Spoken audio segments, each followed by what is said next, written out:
Everyone, David Horowitz from Retrium here. Let's talk about your team's first retrospective. Imagine your team just formed. It's about to embark on a big journey together to build an amazing new product that the market is going to love. But you're going to run that first retro, and as a facilitator, what should you focus on? How can you ensure that your first retrospective is successful? Here are 2 tips to help you improve your first retrospective experience. Tip number 1 is to focus the team on building working agreements. If your team has never worked together, then how do you know what to expect of each other? One person might expect one thing, and another person might have the exact opposite expectation. So how do you fix that problem? One great way to facilitate a working agreement session is to ask everyone to brainstorm the opposite of what they want to see. So for example, you might ask people, on the last team you worked on, what was the worst behavior you observed? And watch people as they smile and laugh a little bit and write down these funny behaviors. But what you're doing through this silly exercise is building a list of things that the team doesn't want to see.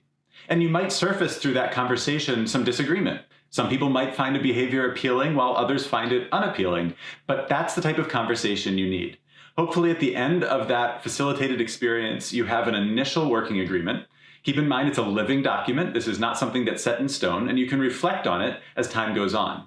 But the advantage is then if someone acts in a way that is contrary to what the team agreed on in the working agreement, it's easy to call it out by just pointing at the working agreement, maybe on sticky notes somewhere on the wall, saying, hey, I think we agreed on something else.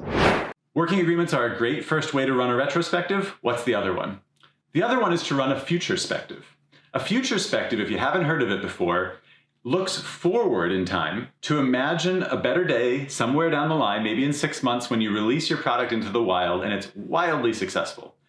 And then from that frame of mind, you look back and ask yourself, what enabled us to achieve that success? So even though your team hasn't worked together yet, and you can't really retrospect on the past, you can put yourself in a mind frame of success in the future and reflect on the behaviors and the processes and practices that your team used to get there.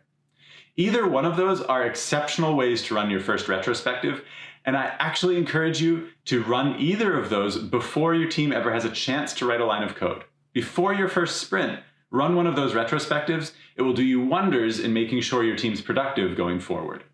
Hey, if this video helped, please comment on it below, share it with your colleagues and friends, and help them get better at running retrospectives too.